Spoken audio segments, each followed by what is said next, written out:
Hello friends, welcome back to my YouTube channel Anand career institute. Friends, आज हम समूह उपसमूह स्टार्ट कर रहे हैं। हमने समूह से रिलेटेड सारे कॉन्सेप्ट को डिस्कस कर चुका है और उनसे रिलेटेड जो आईएमपी क्वेश्चंस हैं जो एग्जाम में अक्सर पूछे जाते हैं, जिस प्रकार से उन्हें सॉल्व करना है, और अगर आप उन्हें सॉल्व कर लेंगे तो आपको एग्जाम में सारे क्वेश्चंस अगर उनसे टाइप के आते हैं तो आपको बन जाएंगे। काफ़ी हेल्पफुल वीडियोस हैं फ्रेंड्स, तो जाकर जरूर देखें अगर आपको समूह में किसी प्रकार की प्रॉब्लम है तो। अब हम यहाँ पे देख रहे हैं उपसमूह, सब ग्रुप में क्या क्या, तो सब स्टार्ट कर रहे हैं और काफ़ी सारे इंपॉर्टेंट क्वेश्चंस और कॉन्सेप्ट को हम यहाँ पे डिस्कस करेंगे। सो फ्रेंड्स, उपसमूह होता क्या है पहले हम यह समझ लेते हैं। तो इसके लिए आप डेफिनेशन देख लीजिए, और काफ़ी यह डेफिनेशन जो है ऑब्जेक्टिव टाइप क्वेश्चंस में पूछी जा सकती है, या फिर 1 या 2 मार्क्स में 1.5 नंबर के में यह पूछ ली जाती है कभी कभी डेफिनेशन। सो उपसमूह होता क्या है, सब ग्रुप होता क्या है। सो फ्रेंड्स, सब ग्रुप क्या है? समूह का कोई आरिक्त उपसमुच्चय। अगर हम मानते हैं कि समूह जो है हमारा जी, अगर हम मानते हैं हमारा यहाँ पे जी कोई एक समूह है फ्रेंड्स, जिसमें ABCD 4 एलिमेंट क्या है, प्रेजेंट है। अब इसमें कोई एक आरिक्त तो उपसमुच्चय इसका एच इस प्रकार है कि जो ए बी में जो एलिमेंट है वह इसमें भी प्रेजेंट है। भले ही यहाँ जो ABCD 4 एलिमेंट है, लेकिन यहाँ पे दो एलिमेंट हैं, लेकिन जी में जो एलिमेंट है वह एच में एलिमेंट है। तो यहाँ पे जो एच है वह फ्रेंड्स जी का उपसमूह कहलाएगा। क्यों कहलाएगा? अब इसका एक रीज़न है, क्योंकि जो भी ऑपरेशंस हम जी में लगा रहे हैं, जो कि जी, देखिए किसी भी समुच्चय को समूह सिद्ध करने के लिए हमने देखा था कि 4 ऑपरेशंस होते हैं। अगर आपको क्लियर नहीं है तो मेरी समूह वाली वीडियोस जरूर देखें। संबरक नियम हमें सिद्ध करना होता है, सहचर्य नियम हमें सिद्ध करना होता है, तत्समक नियम हमें सिद्ध करना होता है, प्रतिलोम नियम हमें सिद्ध करना होता है। फ्रेंड्स, यहाँ सिर्फ समझने के लिए बनाए, इसलिए मेरी राइटिंग थोड़ा गड़बड़ टाइप से मैंने लिखा है, तो आप समझ जाइएगा। यह संबरक नियम, सहचर्य नियम, तत्समक नियम और प्रतिलोम नियम है। सो ये 4 नियम को जब कोई भी समुच्चय सेटिस्फाइड करता है तो वह समूह कहलाता है।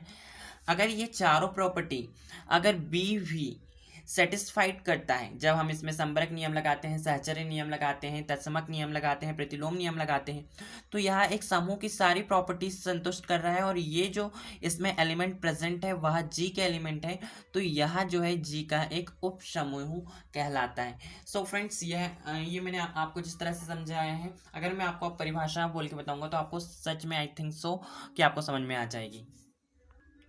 सो फ्रेंड्स, समूह उपसमूह की क्या परिभाषा होगी कि समूह का कोई भी अरिक्त उपसमुच्चय, अरिक्त उपसमुच्चय से तात्पर्य है कि वह रिक्त नहीं होना चाहिए फ्रेंड्स, वह वैकेंट नहीं होना चाहिए। अगर हम जैसे कि हम मानते हैं कि जी में 4 एलिमेंट प्रेजेंट है, तो यह एक अरिक्त समुच्चय है, इसमें कोई ना कोई एलिमेंट प्रेजेंट है।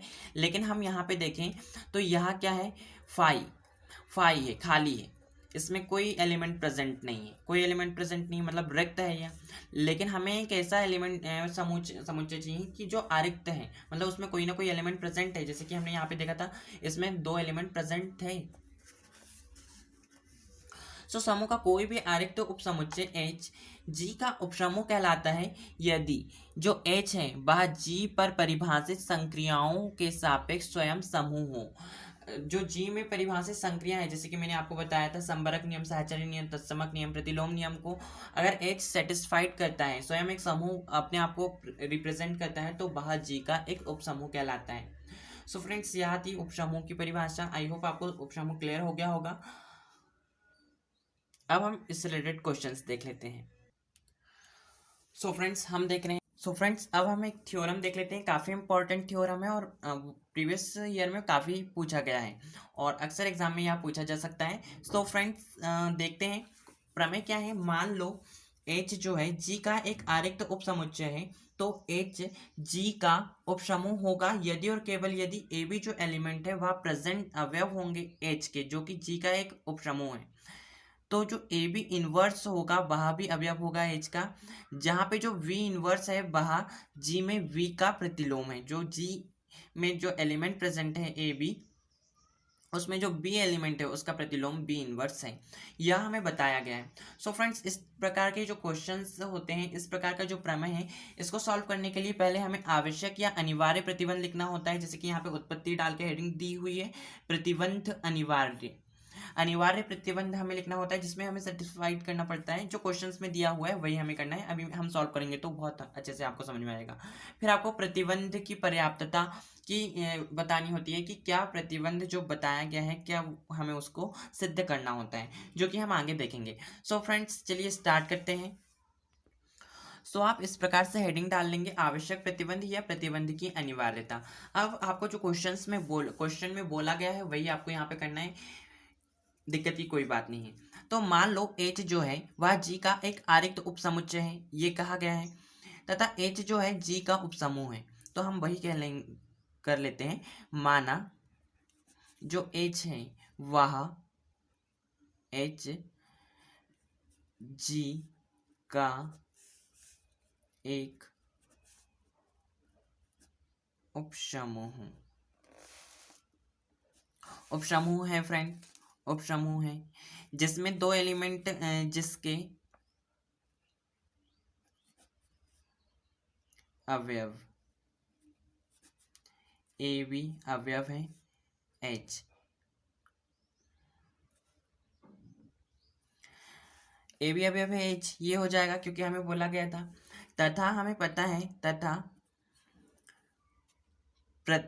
तथा जो हमारा एच है, एच एक उपसमूह है। अतः हम क्या बोलेंगे, अतः जो आपको मालूम होगा समूह की जो प्रॉपर्टी होती है उसमें इनवर्स लॉ भी फॉलो होता है, प्रतिलोम नियम। तो जो भी एलिमेंट प्रेजेंट होता है समूह में उसका इनवर्स भी उसी में प्रेजेंट होता है। तथा एच एक उपसमूह है, अतः जो बी इनवर्स भी एच का अवयव होगा। आप जितना ज़्यादा हो सके अपनी लैंग्वेज में जितना अच्छे से समझेंगे उतना ही अच्छा होगा। सो यहाँ पे बी इनवर्स अवयव हो जाएगा एच का। क्यों हो जाएगा, यहाँ क्योंकि प्रत्येक इनवर्स प्रॉपर्टी, प्रत्येक अवयव जो है उसका किसी समूह का अगर अवयव होता है वहाँ, तो उस अवयव का इनवर्स भी उसी समूह में बिलोंग करता है। यह हमने देखा है इनवर्स प्रॉपर्टी समूह में। क्यों होगा, क्योंकि जो बी है वह बिलोंग कर रहा है एच में। अतः संबरक अभिग्रहित हम यहाँ पे लगा देंगे, अभिग्रहित या नियम,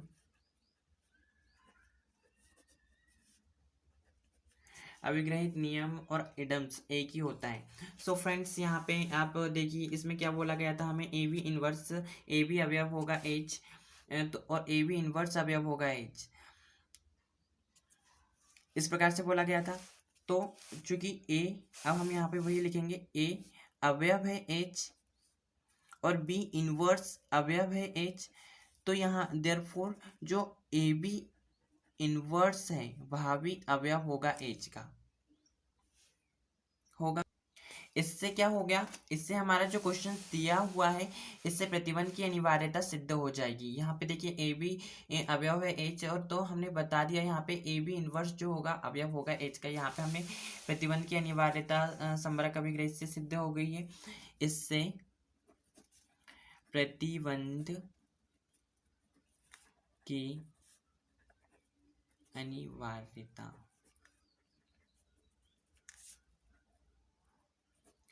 सिद्ध हो गई है। देखिए इसी प्रकार से यहाँ पे बुक में भी सॉल्व किया हुआ है। क्या होता है कि हमें पहले मानना होता है और हमें प्रतिबंध की अनिवार्यता यहाँ पे सिद्ध करनी होती है। अब हमें यहाँ पे प्रतिबंध की पर्याप्तता सिद्ध करनी होती है। इसके लिए हम क्या करेंगे, हम जो हमने किया हुआ है उसी को हम ड्राइव करेंगे, जो रूल्स हैं उसके उनके अकॉर्डिंग। माना समूह जी एक आरिक्त उपसमुच्चय है, जो हमारा जी समूह है वह उसका एक आरिक्त उपसमुच्चय एच है, जो कि दिए हुए प्रतिबंध हमें दिया है कि ए बी एलिमेंट है, जो कि हमें क्वेश्चन में बताया गया था एलिमेंट है एच के, और देयरफॉर ए बी इनवर्स अभी हमने प्रतिबंध की अनिवार्यता से ये सिद्ध भी कर दिया कि ए बी इनवर्स अवयव होगा एच के को संतुष्ट करता है। अब हमें सिद्ध क्या करना है, एच जो है जी का उपसमूह है। इसके लिए दर्शाना होगा कि एच जो है एक समूह है, क्योंकि हमें मालूम है किसी भी समूह का उपसमूह की अभी हमने डेफिनेशन देखी हुई है, आपने देखा होगा कि अगर एच जो है वह समूह की सारी प्रॉपर्टी को सेटिस्फाइड करता है तो हम कह सकते हैं कि वह जी का एक उप समूह है। तो हमें यहाँ दर्शाना होगा कि जो एच है वह एक समूह है। सो इसके लिए हम क्या कर लेते हैं, दिए गए प्रतिबंध में फर्स्ट हमें जो प्रतिबंध दिया गया है इसमें हम मान लेंगे कि जो बी है वह इक्वल है ए के, हम ऐसा ले रहे हैं, ऐसा ले रहे हैं सिर्फ हम, क्योंकि हमें तत्समक नियम सिद्ध करना है। सो हम इसलिए यहाँ पे ले रहे हैं। सो हमें यहाँ पे जो बताया गया है ए बी हमने देखा हुआ है, ए बी अवयव है एच, देयरफॉर जो हमने अभी सिद्ध किया है ए बी इनवर्स अवयव होगा एच का। सो फ्रेंड्स यहाँ पे हम ए समूह सिद्ध करने के लिए क्या कर रहे हैं, ए और बी को हम इक्वल ले रहे हैं, बी इक्वल टू ए। सो हम यहाँ पे लगा देंगे ए अवयव है एच,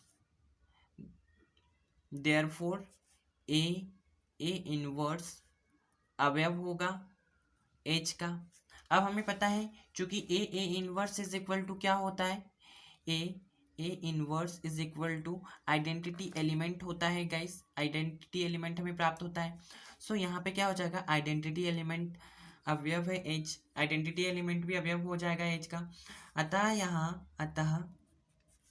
यहाँ ई एक तत्समक अवयव है, अतः तत्समक नियम संतुष्ट होता है। सबसे पहले तो हमने क्या किया, जो हमें दिया है उसको आवश्यक और पर्याप्त प्रतिबंध हमने सिद्ध किया।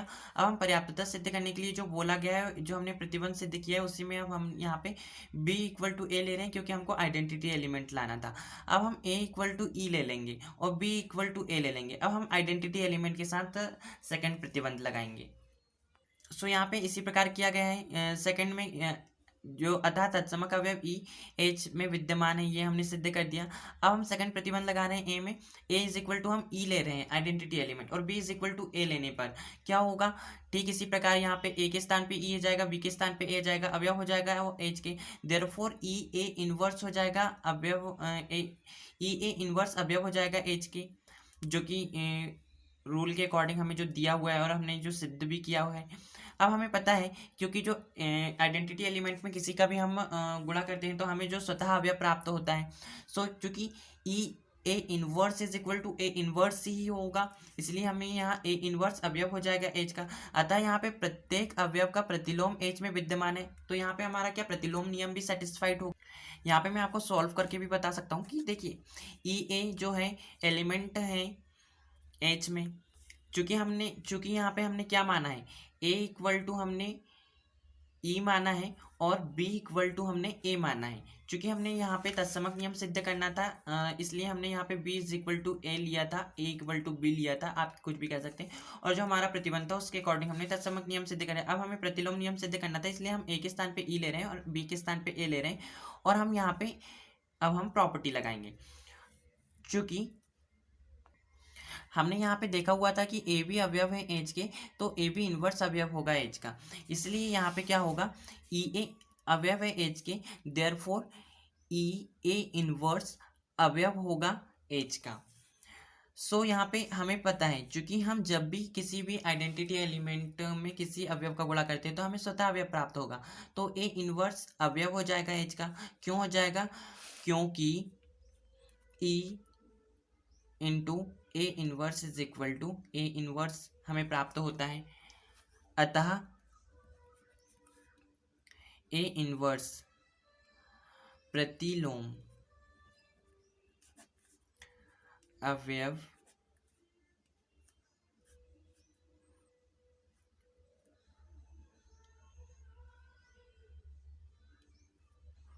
का अस्तित्व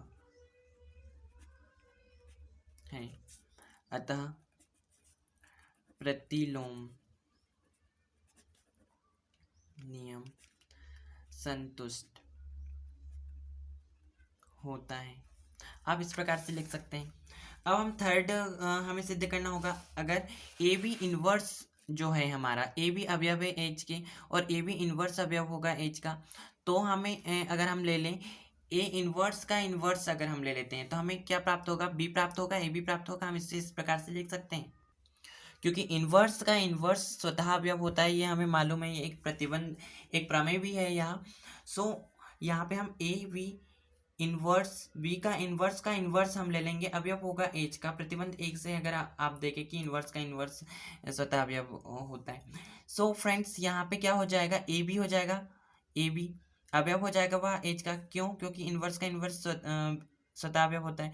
अतः यहाँ पे हमारा संवर्ग नियम भी संतुष्ट हो जाता है। देखिए सबसे पहले हमने आइडेंटिटी एलिमेंट संतुष्ट कर दिया, फिर हमने प्रतिलोम नियम संतुष्ट कर दिया, अब हम यहाँ पे संवर्ग नियम संतुष्ट कर देंगे। इसलिए हम क्या करेंगे, ए बी अवयव है H, therefore A B inverse अवयव होगा एच, जो कि हमें ये हमने दे रखा है। सो हम यहाँ पे इस प्रकार से लेंगे, ए बी अवयव है H, therefore A B inverse का इनवर्स अवयव होगा एच का। यहाँ पे आप प्रतिलोम प्रॉपर्टी लिख सकते हैं, प्रतिलोम नियम से। अब चूंकि यहाँ पे ए हमें मालूम है कि इनवर्स का इनवर्स स्वतः अवयव होता है, तो ए भी अवयव हो जाएगा एच का। क्यों, क्योंकि वी इनवर्स का इनवर्स बी होता है, स्वतः अवयव होता है, इसलिए ए भी अवयव हो जाएगा एच का। अतः हमें जो प्रॉपर्टी जो आ रही है ए बी, वह एच में प्रेजेंट है, इसलिए हमें क्या, हमारा क्या, संवर्ग नियम संतुष्ट हो जाएगा।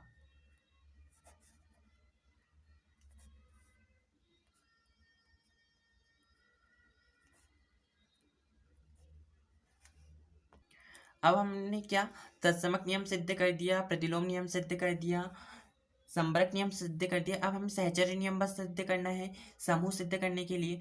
सो हम 3 एलिमेंट ले लेंगे एच के, ए बी सी 3 एलिमेंट है एच में, तो ए बी सी जो है अवयव होंगे, जी में भी यह एलिमेंट प्रेजेंट होंगे। क्यों, क्योंकि जो एच है वह उपसमूह है किसका, जी का, यह उपसमूह का चिन्ह है फ्रेंड्स। और यहाँ पे जो बार लगा है वह यह रिप्रेजेंट कर रहा है कि एच जो है उपसमूह है जी का और इक्वल है। सो यहाँ पे हम सहचर्य नियम सिद्ध करने के लिए 3 एलिमेंट ले लिए। सहचर्य अभिग्रहित जी में जी, सहचर्य अभिग्रहित से क्या है, जी के अवयव सहचर्य नियम का पालन करते हैं, इसीलिए क्या हो जाएगा, ए बी।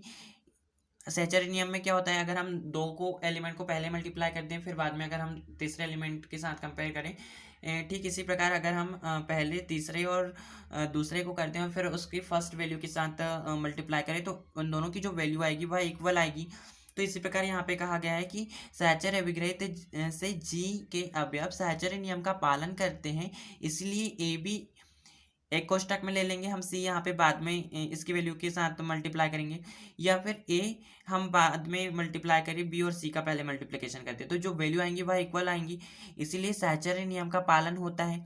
अतः एच स्वयं जी का संयोजन के लिए समूह है, इसीलिए जी एच जो है वह समूह है और यहाँ जी का एक उपसमूह है। ये क्लियर हो गया है फ्रेंड्स।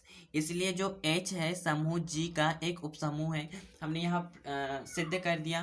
तो हमारा जो क्वेश्चन था, मान लो एच जी का अरिक्त उपसमुच्चय है, तो एच जी का उपसमूह होगा यदि और केवल यदि अगर वह ये प्रॉपर्टी हमें पहले दी गई थी कि ए बी अगर प्रेजेंट करते हैं, मतलब ये नियम एक तरह से हम कह सकते हैं कि यह शर्त हमें दी गई थी कि ए बी एलिमेंट जो है प्रेजेंट है एच में, तो ए बी इनवर्स जो है वह भी अवयव होगा एच का, जो कि बी जो इनवर्स जो है वह बी का प्रतिलोम है। तो हमने यहाँ पे सारी प्रॉपर्टी को संतुष्ट किया है समूह के एच को लेकर, जैसे कि सिद्ध हो गया कि जी एच जो है एक उपसमूह है।